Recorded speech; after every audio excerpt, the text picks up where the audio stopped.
delighted to have you join us as we embark on a journey to explore the integration of mystical practices and sound therapy and how they can enhance our mental and physical well-being. In today's fast-paced world, finding moments of tranquility and inner peace has become increasingly challenging and really, really difficult. So with this webinar, we aim to provide insight into how mystical practices and sound therapy can serve as powerful tools for achieving inner harmony and addressing global conflict. Our focus tonight is on the mystical aspects of Islam, particularly through the practice of Sufism and the meditative spinning of the Whirling Dervishes. We will also delve into the universal connection formed through Brahma Kumaris meditation. These practices offer profound methods for achieving inner well-being and connecting with our true essence. We will explore the healing power of music, sound vibrations, and physical meditation, and how these elements can embody our mind, body, and spirit. And so we find inner peace and love. The turning of the dervishes, known as Sema, will be covered by our lovely speaker, Feride. And then after her presentation, we will continue similarly with Raja Yoga, which is yoga for the mind. And it teaches us how silence can foster inner harmony between the mind, heart, and conscience. And that will be covered by our lovely speaker, Polina from Brahma Kumaris. So I would like to introduce you to our first speaker, Feride Funda Gençaslan. Sorry, Feride. She is the chairwoman of the Sufi Center Rabbaniya and the co-curator of Mystical Dimensions of Islam at the Humboldt Forum in Berlin, Germany. She works with the Herbs of Religions for Peace Germany, focused on climate consciousness. Lovely Feride, floor is yours. Thank you so much. Assalamu alaikum. I greet you with the Muslim greeting of peace. Peace be upon you all and your loved ones. Thank you, dear Eda, and all of Religions for Peace youth and senior members and activists for having me. You know, I am a Muslim, so let's start in the name of the All-Merciful. Bismillahirrahmanirrahim. Today's topic is inner peace and well-being.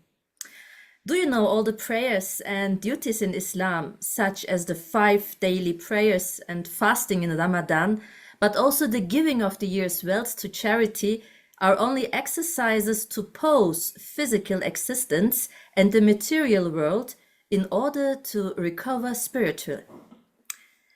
Indeed, Allah Almighty does not need our prayers and worship, but we need a break from the material and a turn towards the essential. Because the heaviness, the pain, and the lack of freedom actually come from everything material. Our body is limited, but our soul is endless. And that is why there are prayers and different forms of meditation that have been developed in various Sufi orders in Sunni Islam tradition. Prayer and meditation are energy refueling stations for the soul. When the soul is recharged and intact, physical ailments and handicaps, illnesses are no longer a break or blockade.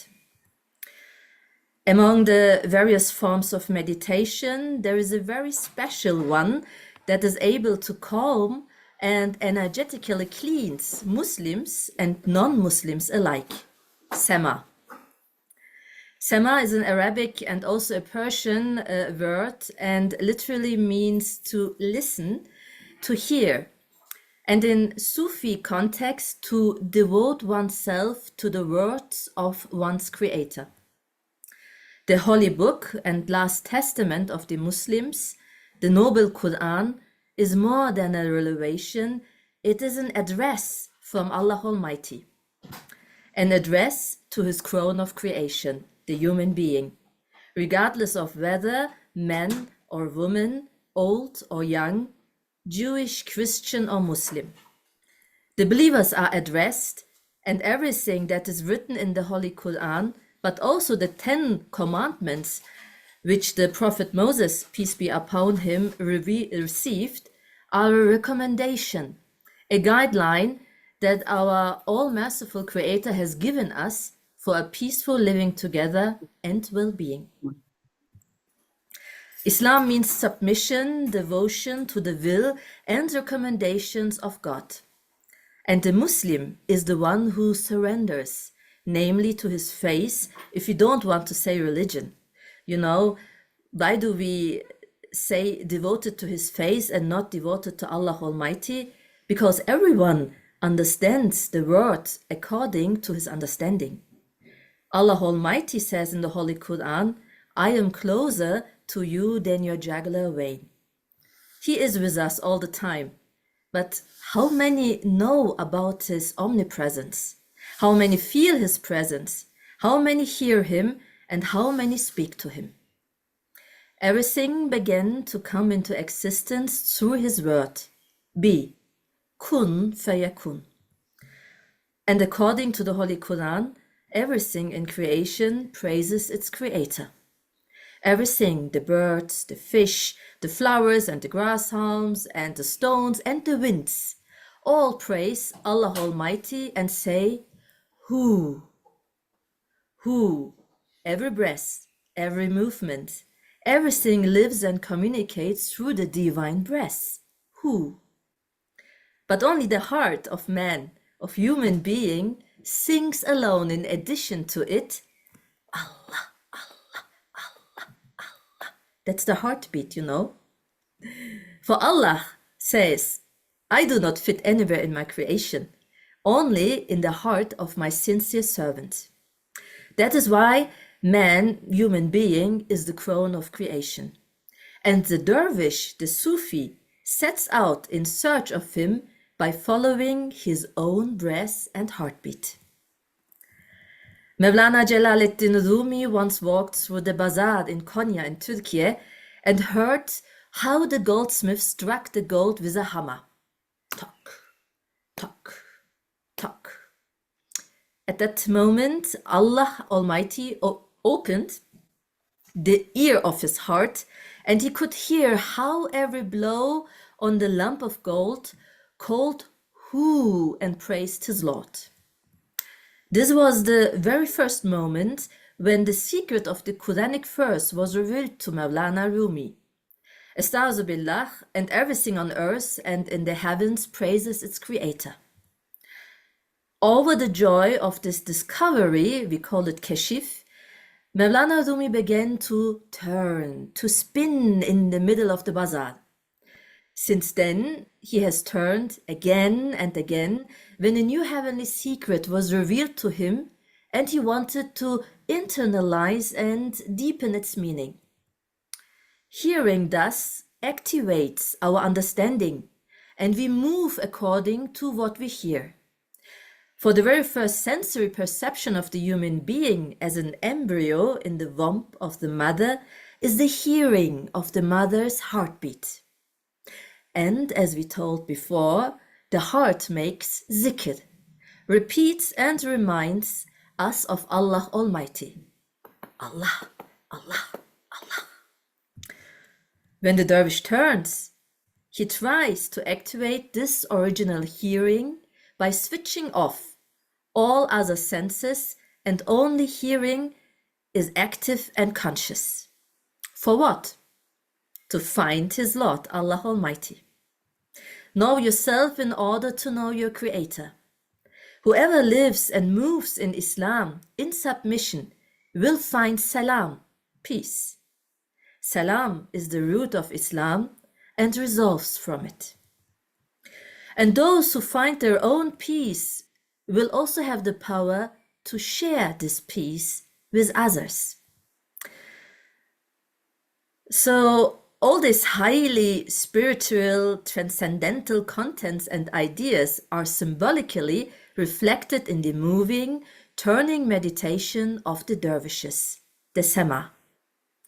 Eda, will you share the dervish photo of Haji Yusuf?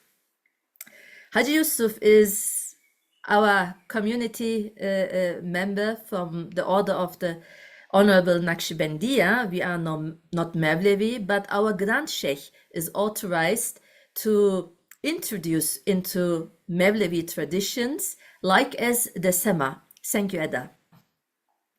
On this photo, you see us performing zikr and Sema, the turning of the dervish in a Protestant church in Berlin. It is an annual interfaith event we are used to do on Pfingsten, you know, on the Carnival of Cultures in Berlin. And we are doing this now for 25 years with partners of different religions. And the start is always the meditation of the dervishes, because everybody enjoys it. So again, when we visit the Mevlevi Sufi order today and they perform the Sema ritual, we see that every movement of the dervishes is planned and symbolically marked, both individually and as a community. The clothing is also symbolically marked and contains relations, allusions to Quranic contents, and as well as to the statements, the hadiths, and the habits, sunnah, of the Prophet Muhammad, peace be upon him. The headdress, sikke, stands for the first Arabic letter alif, and at the same time the number 1, to testify to the unity of Allah Almighty. The Seljuk and Ottomans used to keep their tombstones in the same shape as this headdress. Therefore, the sikke also reminds the dervish that he can always meet the angel of death and be brought to his creator immediately. The white robe is first reminiscent of the ihram clothes of the pilgrims, the hajis, which symbolize the shroud, and also recalls a poem of Mevlana Rumi, where he describes the shroud as a wedding dress. Because, he says, the day of death is nothing other than the wedding night and meeting with the beloved, with my creator. But turning, the movement itself is the central symbol and movement here. After the dervish places both arms on his shoulders, and just like the Arabic first letter Alif has testified to the uniqueness of Allah, he begins to turn counterclockwise, away from finiteness towards eternity. His left leg forms the stance on the axis of the heart. The dervish's gaze is directed towards the heart, in search of his creator, for only there can he be found. Then the dervish opens his arms to serve the creator's creation. The right hand points upwards and is the receiver. The left hand points downwards and sends into creation what the right hand has received from the providing creator. For Allah Almighty is the provider, from where should his servant take and give elsewhere? Sema is a meditation that is by no means intended to lead to ecstasy, but rather to explicitly support awakening and awareness. By letting go of everything, switching off all sensory perceptions, and thus letting go of the impressions and distractions of the world and the material, one can first surrender to the divine word and breath, and immerse oneself in it in order to reach the truth, the realization. Everything in existence rotates, from the smallest creatures, the atoms and neutrons, to the largest creatures, the planets. Everything rotates, is in a cycle of being and in peace. Indeed, there is no war in heaven, no Star Wars there, right? The physical law of rotation and torque is only a confirmation of the heavenly law, as it says in the Holy Quran. We come from Allah and to Him we return. So the dervish turns to discover the secret of this verse. Whoever discovers the secrets of this verse, all knowledge is at his service. And he who has all knowledge is at peace. For there is nothing that confuses, frightens, intimidates, or makes him doubt. The knowledgeable person has then arrived at the truth and unity beyond faith and hope, and there is only La ilaha illallah. There is only one and nothing else. For those who have arrived at the spiritual state and level, there is neither struggle nor war, neither yours nor mine, neither lack of freedom nor injustice, neither victim nor perpetrator. For him then, only divine truth, order, and true peace exists. Let us relate a short story from the life of Mevlana Jalaluddin Rumi, the most famous Sufi, and his order developed this ritual with all the techniques we nowadays see and watch, to understand, or in order to understand, the stages of self-discovery, awareness, and realization. This is my favorite story by Mevlana Jalaluddin Rumi because it shows us the origin of all conflicts and their background within a very simple example. And you know, Sufis has to tell stories and tales that people can visualize and understand very complicated contents and spiritual states. For me, this story is also a wonderful example that explains endless human behavioral structures and concepts of fate and reveals a new nuance of meaning and interpretation with every telling. I'm telling this over 20 years, you know, and every time there's something new I discover in it.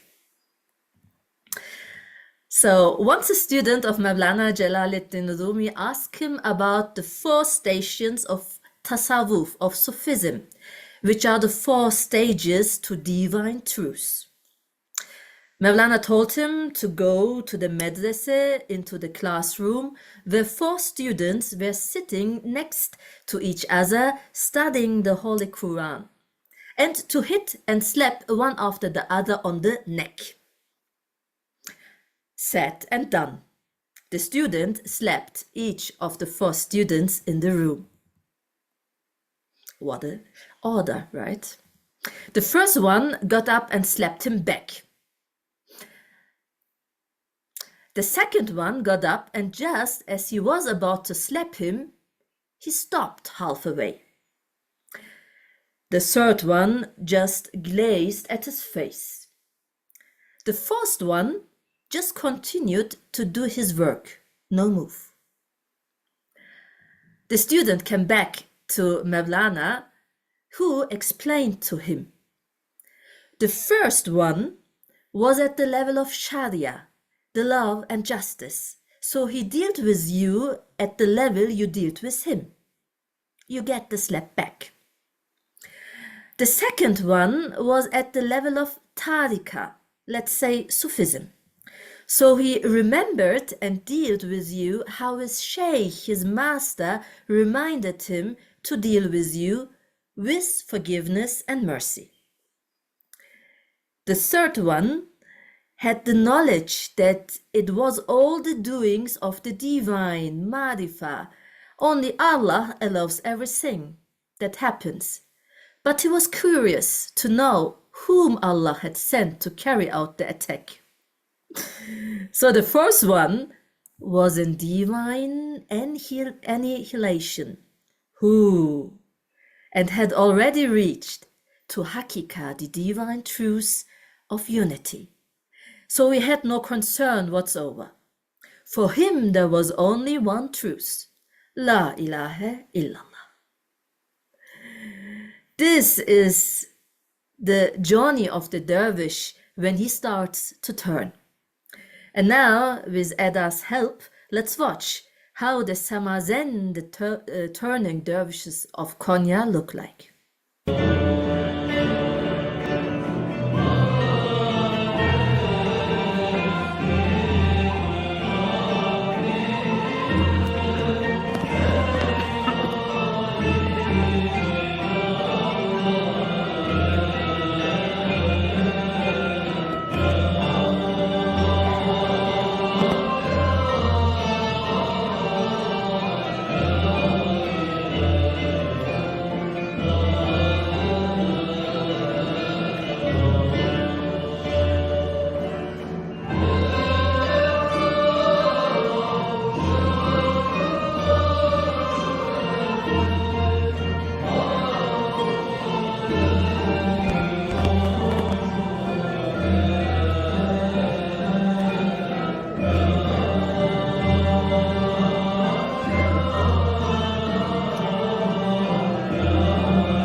Thank you very much to having me here. Thank you.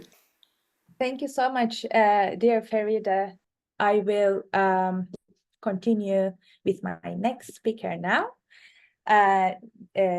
who is Polina Temponera from Brahma Kumaris Global Cooperation House in London.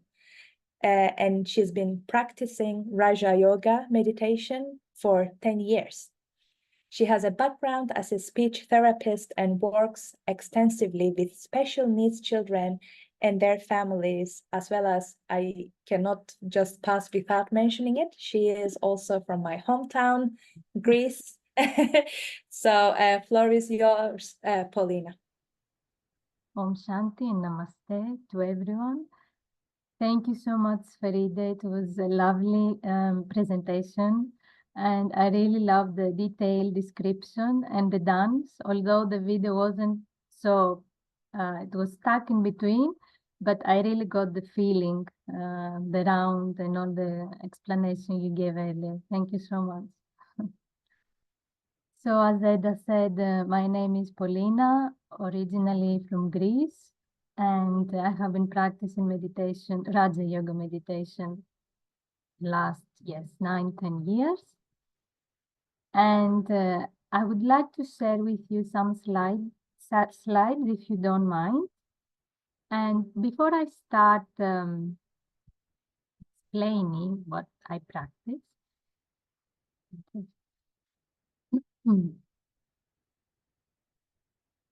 just I'm trying to share my slides now. Okay. I would like you to take 1 minute and think about this question. Who am I? Just take 1 minute and think in your mind. Who am I? Whatever comes first in your mind, I guess it's the right question, answer. I assume that some answers came in your mind. When they first asked me, who am I? The first thing I thought was a human being. But then, while I was seeing these 2 words in front of me, and this is how we start understanding and practicing meditation, is human and being. And if I think myself as a human, then the answers I get, I am my name, right? I am my nationality. I am from Greece. I'm a Greek lady, girl. I am a speech therapist because I have studied, I have related the knowledge of speech therapy. As a human, I am my skin color, my religion background, my economical status. These are all connected to me as a human. But if I say the second part of this, the being, and this is where we focus when we start practicing meditation, is the being. And I like what Feride said earlier, that the body is very limited. Like human is very limited if we think of these relationships as humans. But if we see ourselves as a being, it's very, very unlimited, because the soul is unlimited, while the body is very limited. So in Raja Yoga meditation, we practice and focus on the inner being. And we practice going deeper inside ourselves. And I would say build up a connection, create a connection with the inner self, which is the soul. And the soul is beyond any religious background, nationality, money, language, I guess. So we focus more on the spiritual identity, the inner world, while meditating. And the inner qualities of the soul, maybe someone would like to share what are the inner qualities of the soul. When I just find myself to be more peaceful or more silent, what can I experience? What kind of vibration do I get from inside, from deep inside myself? If I can answer, Polina, for me, I think the first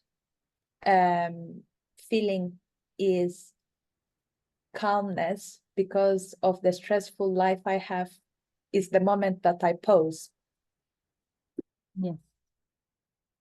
So the inner being, actually all the souls all around the world has goodness inside, and not only goodness, but all the spiritual divine qualities, which we have forgotten because we have all these layers around us. We have the personality, we have the roles we play every day, we have the religion, we have the aids of the body. But if we step inwards, then this is the time where we can discover more inner qualities, and we can't really touch them like we can touch other things, but we can feel them, and we can feel the vibration, we can feel the energy. So one is peace. When we practice meditation, we really would like and step into the inner peace. And when we say Om Shanti, this is the greeting we have in Brahma Kumaris. Om means I am, and Shanti means peace. And when I say Om Shanti, it means I am a peaceful soul. Another quality which is very much connected with peace is love. Who doesn't experience love within the self? Maybe we have forgotten how is the pure true love, but if in silence we take few minutes to listen to the self, this is the first, maybe first things will come out. It's love. And I see nowadays around the world how people say self-love, self-love. This is the first thing, how to learn to love yourself. Another one is joy, happiness. And the question is, when do I experience happiness? When do I experience that I am happy? Am I happy with myself, with what I'm doing? Am I happy without any particular reason, just by me being myself? Or am I happy because I have money, I have good friends, I have a good job? And can all this bring happiness forever? This is a question that I ask myself all the time, to check myself. If I become happy with very limited temporary things, or if I have a true happiness inside me for who I am, whatever I am every day. And another quality of the being, the soul, and as you can see, it's the energy. So energy is light. So it's that tiny point of light, the soul that has all these qualities, is wisdom. And wisdom is about understanding. Wisdom is about knowledge. Wisdom is about knowing myself better, knowing myself deeper, and knowing my true self. Sometimes we say people are wise because they know a lot about life. They have many experiences. So we consider those people to be wise because they bring something new for us that we haven't understood. But if I step into my own wisdom, I'm sure that I can get the answers for myself. Sometimes I look around for answers and I forget to see myself first.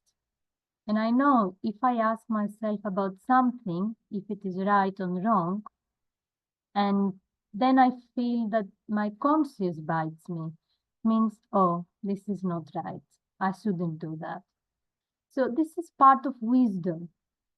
If I feel, okay, this is right to do, then this is also part of my wisdom. And then the next one is purity.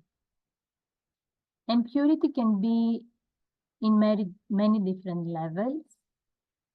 We say purity of the mind, purity of the body, purity of my actions, my words, even my vision for another person. How pure can I keep my vision for the people around me, for the world, for the situations, for nature. And I think you maybe know that when I invite one good thing, then many other things will come, right? I will attract many other positive things. So the more I practice and I invoke these qualities within myself, then it's like I multiply other qualities, positive qualities. So if I practice on being peaceful, then I can see there is more stillness in my mind. Because when I practice keeping a peaceful mind, it means that my mind becomes more quiet. I create less thoughts, or I give some space between my thoughts. My mind doesn't run so fast to think on different topics, on different people, on different situations. It becomes silent and it creates less and less thoughts. And this can lead to calmness. I feel more calm and I am more gentle with myself and with others. What happens when I practice being or feeling love? All these nice positive qualities come on my way. When I practice being loving, then immediately I create all these compassion, respect, forgiveness, kindness, caring, empathy, tolerance. It's the seed. If I sow the seed of love, this is where I get. This is what I can get. And then what about happiness? When I am happy with myself, when I don't have any other intention, but be cooperative with others, not have any desires from others, be enthusiastic for myself and for my life, then this is what I attract and this is what I give to others. Because another important thing is not only to take from others and take from the nature or from the atmosphere, but to give what kind of goodness I have within myself, what kind of thoughts I have within myself, and all this to give to others. And then what about the wisdom? The more I practice my wisdom, inner wisdom, then I get clarity. I can see very clear what can I do and I cannot do, what is right and what is wrong. I can feel in my guts, right, if something is right or wrong. And I can feel this like being insightful, that I know if I do this, this is what I'm going to attract. So I really don't want to go that way if it's something negative. But then I need to find the strength to follow that. Because sometimes, even if we feel we have taken the right decision not to do something, because we have our own old habits and our old beliefs, which are very strong, sometimes we are influenced by them, we lose. But if we are strong enough and take the right decision, then with all the powers and virtues, we can follow the decision, the right decision, no matter what. Because we trust life, we trust ourselves, and we trust the divine source.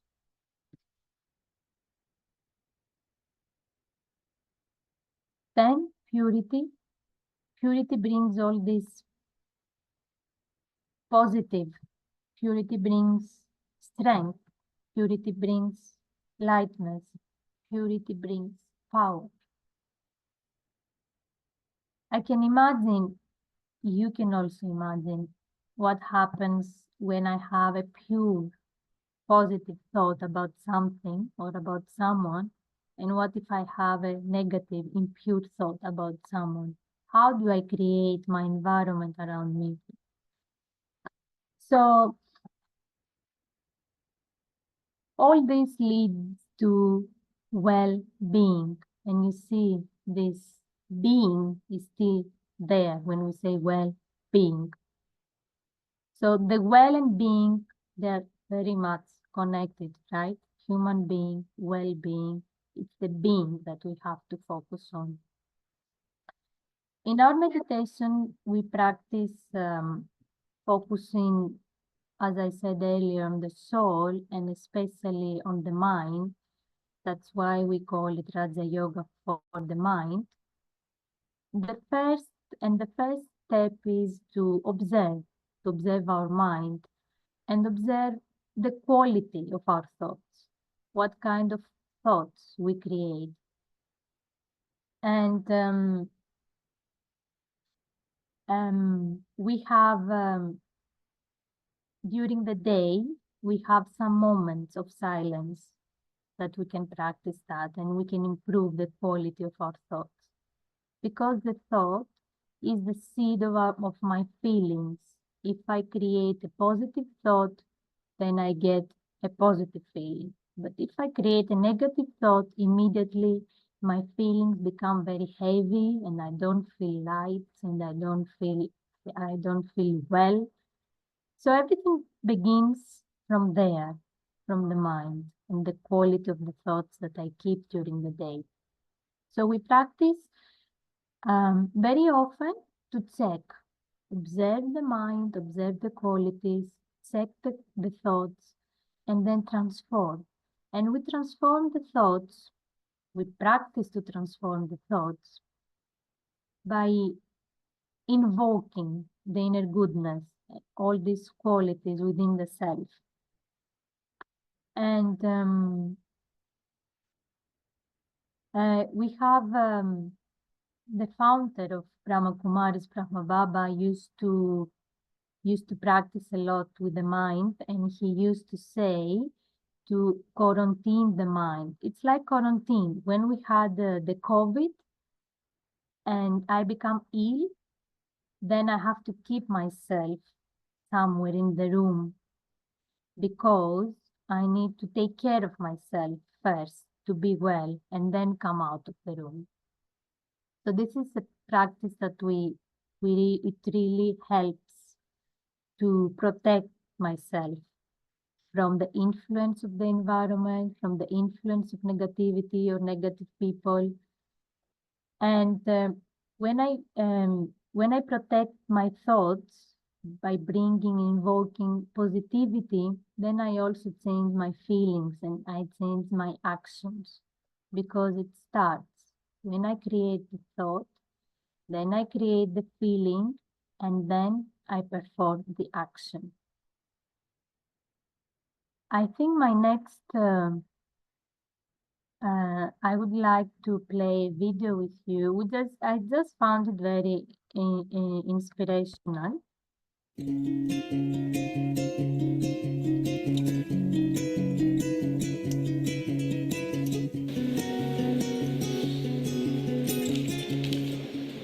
would like this $20 bill?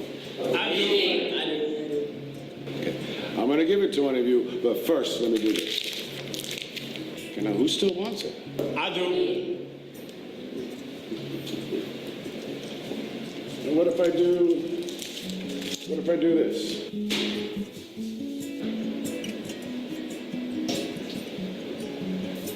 Now, who wants it now? My dear students, I've just showed you a very important lesson. No matter what I did with this money, you still wanted it because it never lost its worth. It's still worth $20. Well, there are many times in our lives when we feel like life has crumbled us up and ground us into the dirt. We may make some bad decisions or have to deal with some poor circumstances. And sometimes our lives can make us feel worthless. But no matter what has happened, no matter what will happen, you never lose your worth. You never lose your value. Don't ever forget that. No matter how we are externally, we should never forget our inner values and how we can develop them. And do I have 1 minute? Yeah, actually, you have about 5 minutes. So Oh, okay. So I will just take you through a short meditation if you are all okay. we would love that, I think. So I will just share my screen and I will just play a slight music. We do use some music when we meditate, but mostly it helps us to focus.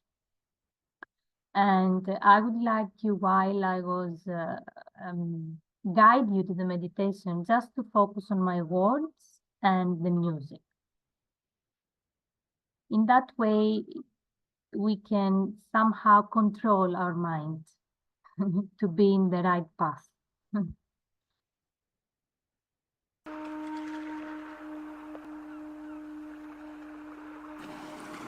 Om Shanti. I sit comfortably on my chair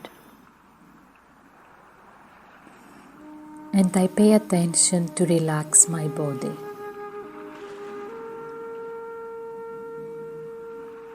I sit straight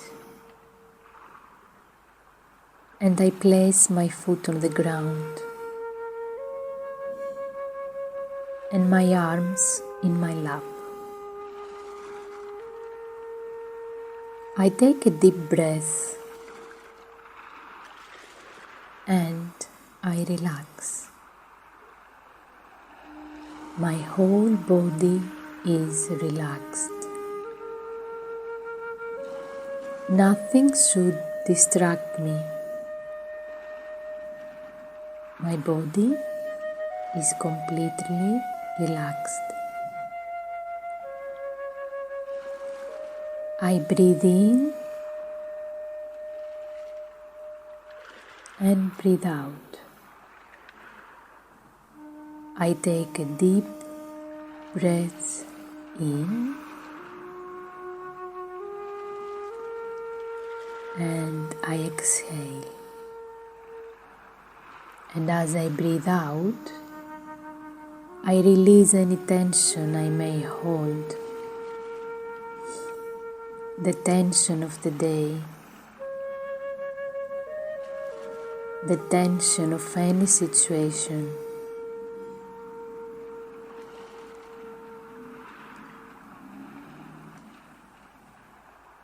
Very gently, I focus on this rhythm of my breath, and I feel a bright energy around my body. This energy comes from my legs up to my knees, and it continues up to my body, to my stomach, and then to my chest, up to my throat, on my face,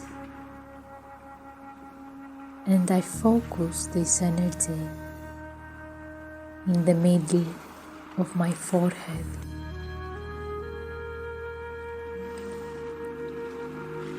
Just behind my eyes.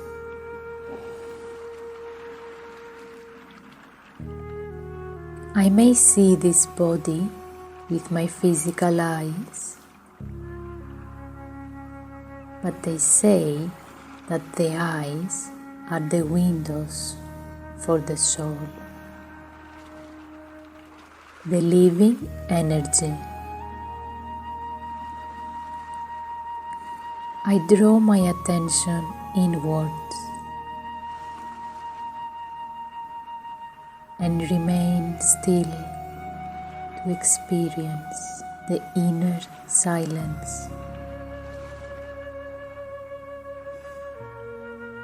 If any thoughts come on the screen of my mind,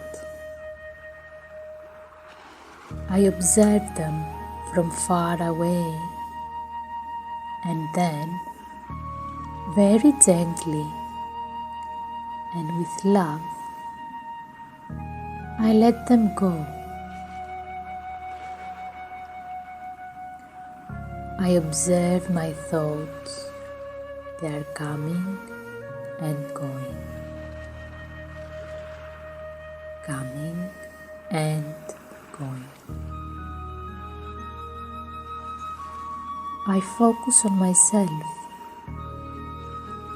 and I visualize myself as a tiny point of star,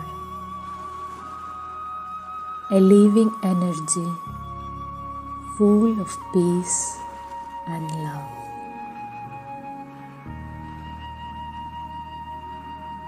And I take my thoughts beyond this limited body, beyond this limited world. I come closer to my true identity. I am a spiritual being. I am a peaceful being. Om Shanti. Peace is my original religion. Peace is inside me. I feel the sacred presence of the divine all around me, showering me with the rays of power and purity.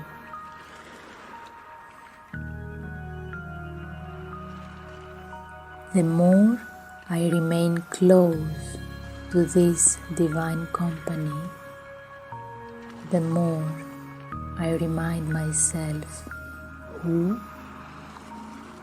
am I? Who am I?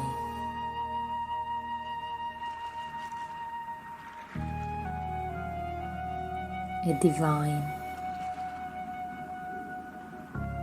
being.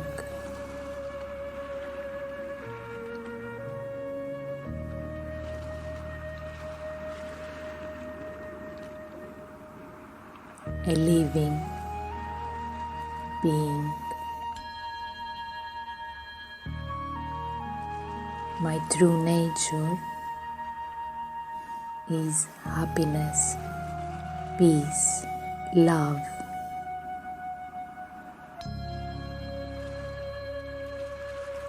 I stay with these elevated thoughts for a while. I keep a positive vision for myself and everyone around me. I recognize myself as a spiritual being and I play my part with love and acceptance.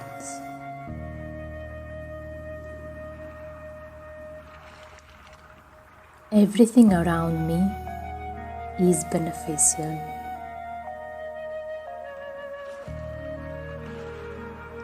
Everything around me is accurate.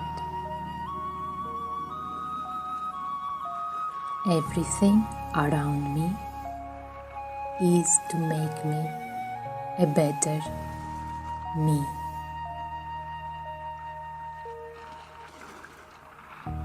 I spread these positive, elevated vibrations all around me.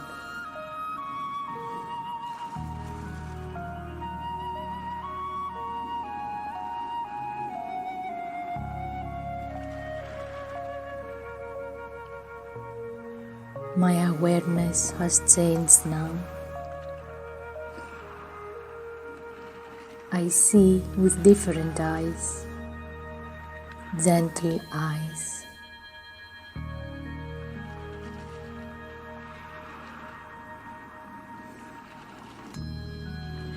Now I feel light, and I spread this lightness everywhere.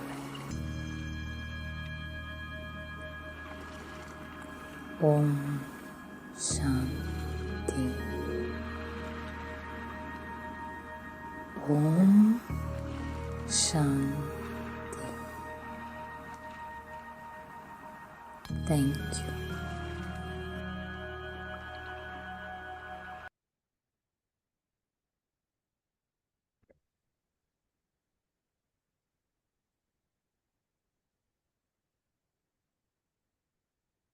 Eda, is over to you now.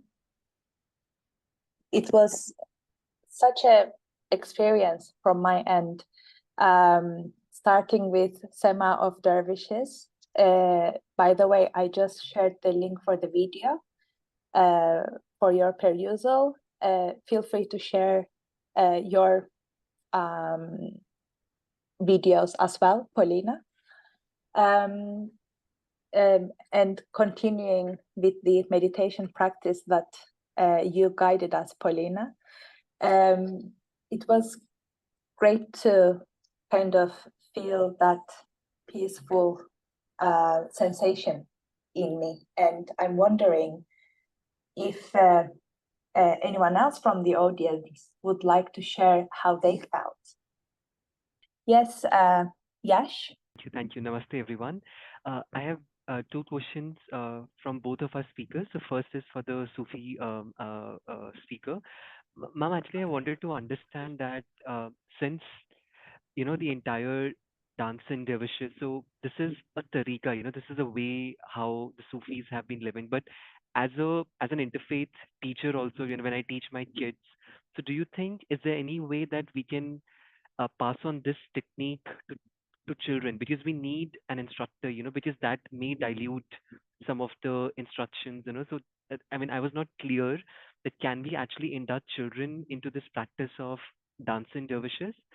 And my second question to Polina would be, since in India, we hear a lot about this murli, that every day there is a murli by Baba from the Brahma Kumaris. So can you please tell, is it a continuous kind of a revelation where you have messaging from Baba, or is it like how do you interpret that when it the Murli is being transferred daily to the Brahma Kumaris all over the world? So yeah, these two questions from all the from two speakers. Yeah, thank you. Shall I start with you, Feride? Yes, thank you very much, Polina. It was such a nice experience. Thank you very much, honestly. Yes. Actually, it's the easiest way to start with children to practice Sema, because they just do it and don't think about it. So you have just to say, okay, turn counterclockwise, and open your arms as you are if you are an airplane or a helicopter, and try to concentrate yourself on your heartbeat and your breath. This is something we can start to do, and we used to do with children when we start make some meditation with them. First of all, we let them turn and will, because then they get a little bit, how to say, they moved a little bit, and then you can bring them down to make the calm and silent meditation form to concentrate on. That's something, if you like, you can contact me and we can speak about concepts. And Polina? I'm a bit surprised, about Murli. What my experience is, when you would like to communicate with someone, of course, now we have the WhatsApp and emails, but the old days were like, I'm going to send a letter to someone to say something. So for me, Murli is a direct letter from God, and it's a letter of love and compassion, and it's a letter of guiding me with so much empathy how to transform myself to a better being.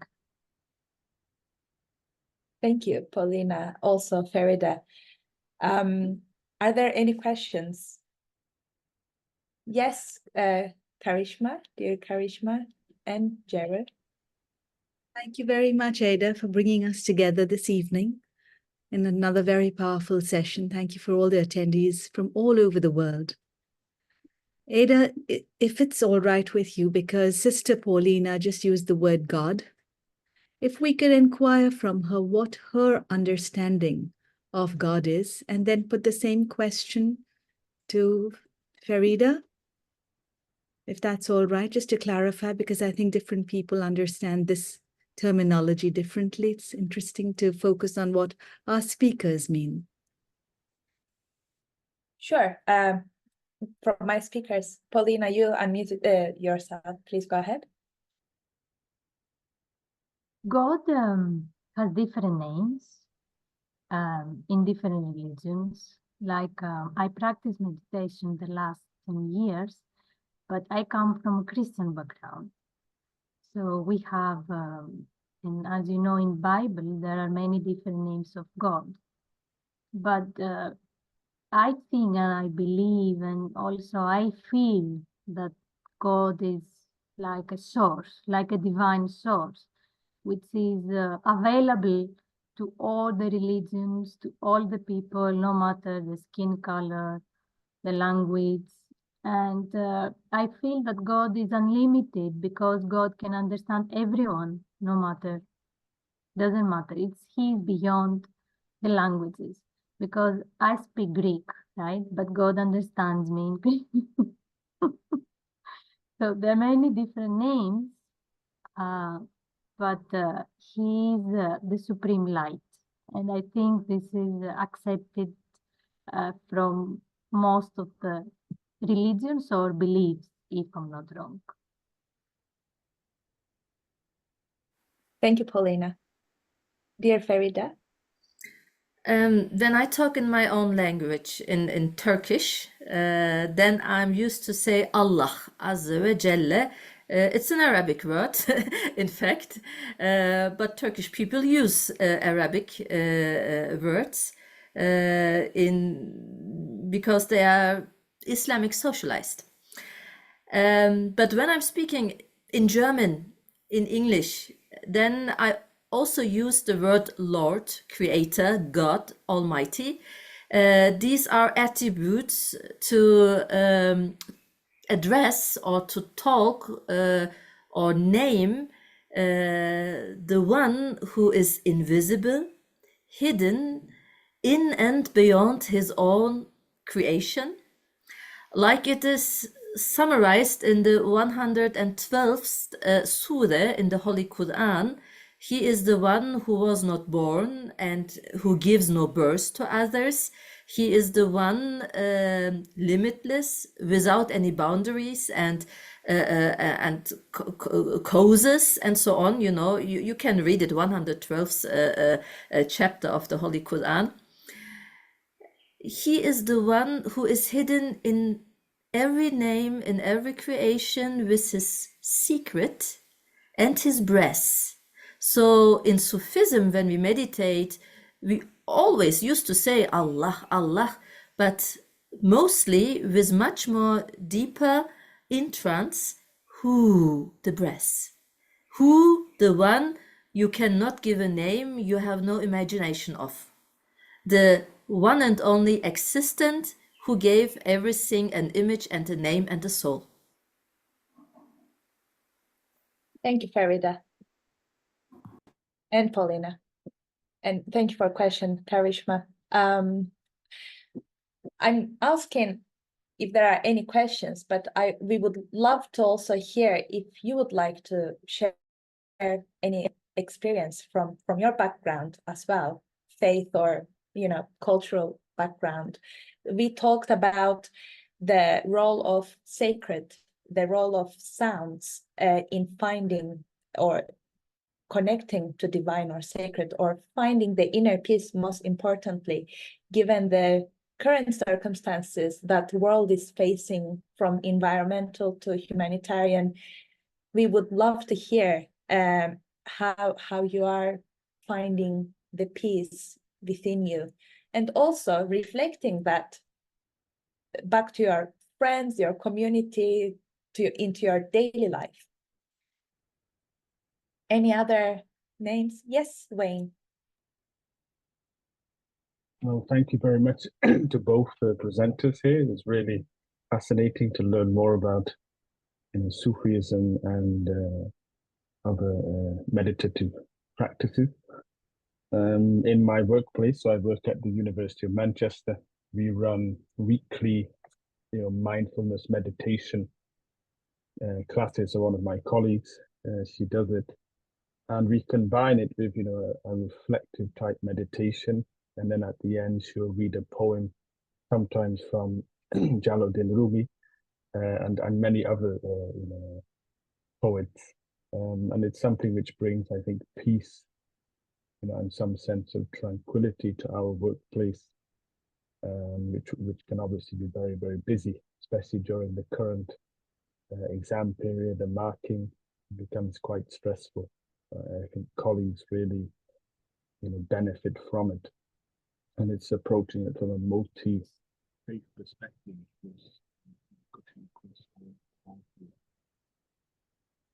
We cannot hear. Could you just repeat the last sentence, Wayne? Of course. No, I was saying that it cuts across all faiths, it's a multi-faith approach. And really I'm just offering more of a comment really, rather than any specific questions. It's really great to be able to be part of this session. Thank you, Wayne. Thank you for your kind comment. Yes, Marilyn. Hi, Eda. Hi, everybody. It's so lovely to be here. I'm from South Africa, and I've been in the space many times when I see familiar spaces.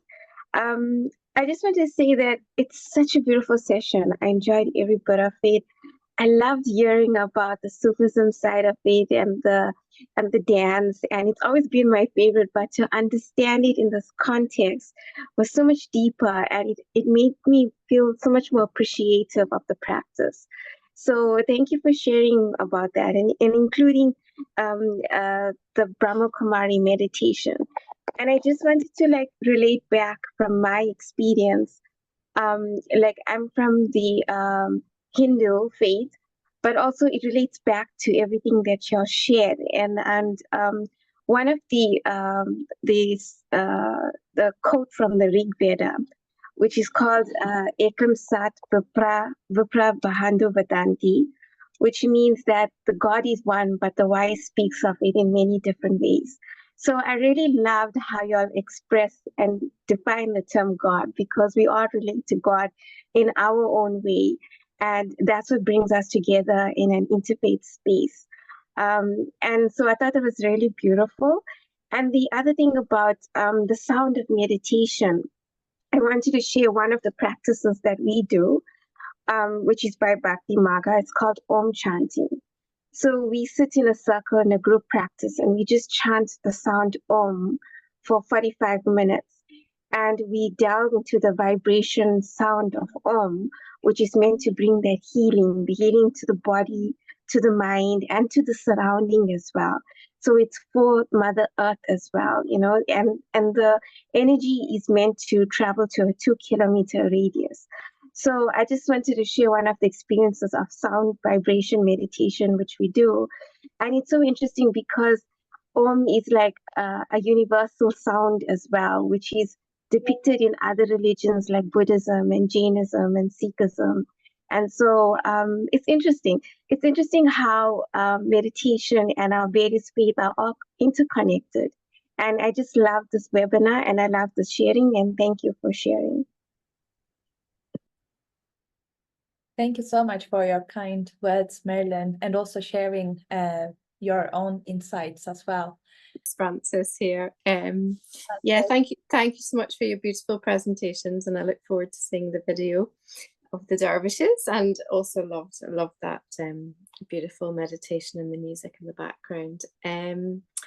So I run kind of interfaith retreats during the year in different kind of spiritual places in Scotland. And two of the kind of meditations I love to do, one is metta meditation from the Buddhist tradition, where you we sit in a circle and we're wishing love and may be well and may be happy, may be at peace. And we start with somebody that we love, and then we move to neutral person, then somebody we maybe don't like, and then out to the whole world.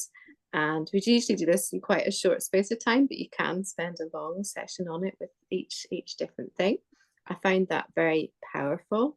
In my own meditation, I think it's similar in terms of just the idea of sending love, so kind of like a white light or a golden light to the person that I'm meditating and thinking of and praying for.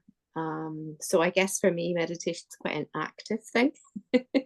I find it hard to do things like concentrate on the breath, but in terms of like, you know, a giving thing outwards. The other thing I found really helpful is chanting, just like Marilyn was talking about, but through my Christian tradition, Teze chanting, if you've heard of Teze. Again, the idea of chanting first and then going into silence, I think helps me as well, to kind of try and empty the mind rather than going straight into silence, which I find more difficult. So those are two things that I found really helpful, both from Buddhist and Christian perspective. Thank you. Thank you, Frances. That's actually great that you mentioned, because I was also looking into bringing a Taizé singer just to be more involved as we are talking about sound and the sacred this evening. Thank you for bringing it in. So is there anyone else who would like to comment? Yes, please go ahead, Yash. Just one thing, because we were sharing our practice. So I think as a student of like an interfaith, so academically speaking, yeah, we have a lot of maybe differences in terms of landscape, but the soundscape is something which connects it all. So I think whenever I teach my children, so we talk about psalms. So daily there is a when I was a teacher for India, so in the secular spaces like outside the classroom, so we used to have the morning circles and the evening circles sometimes. So we used to sing psalms. We used to have Hasbi Rabbi Jallallah, that was being there, that was being sung. And of course, the Hindu, like whenever, we have this Asatoma Satgamaya, Tamsoma Jyotirgamaya, Mrityorma Amritam Gamaya. So, which basically translate to, as from falsehood, lead me to the truth, from darkness to the light, and from death to the immortality. And when it comes to Psalms, specifically Psalm number 23, where we say that God is my shepherd. So I think that practice like we used to do especially with the children, so that they should know what are the musical, renditions in different religions. So, yeah, that is what I wanted to share. So, thank you so much for this webinar, because it took me back to my own days, and also my own practices. So, really, thank you a lot. Thank you so much. Thank you. Thank you. Thank you for sharing that. That's beautiful. The sort of engagement you experienced and to know about it.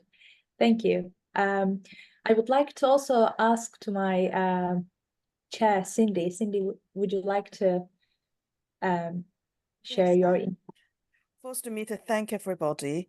Our speakers, thank you to Feride, and thank you, Polina, and also our participants. And from the wealth of what you know about your own practices, your concept of God, thank you, Karishma, for asking that question, very important question.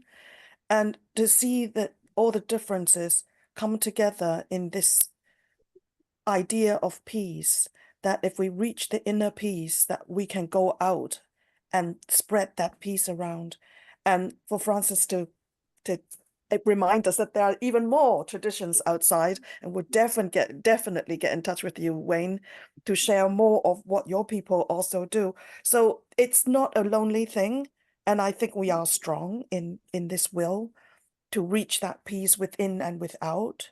And our gratitude and our appreciation go to all of you here, speakers and attendants alike. And I hope that we'll be able to get more people together, so that rather than just us speaking to you, that you also give back to us, so that we can complete that cycle to share the peace that we mean with each other. So thank you. And thank you, Edda, for expertly guiding us through a beautiful session. Yeah. Back to you, Edda. Thank you so much, Cindy. It means a lot for me hearing that. Thank you so much for making this happen, actually. Special thanks to my speakers, special thanks to my audience as well. It was such insightful evening, I believe, for each of us. And I'm so happy to say that we have something little to take with us after this webinar. And I'm so delightful and thankful that you joined us this evening. With these remarks, I think I will roll up this webinar. And again, thank you so much.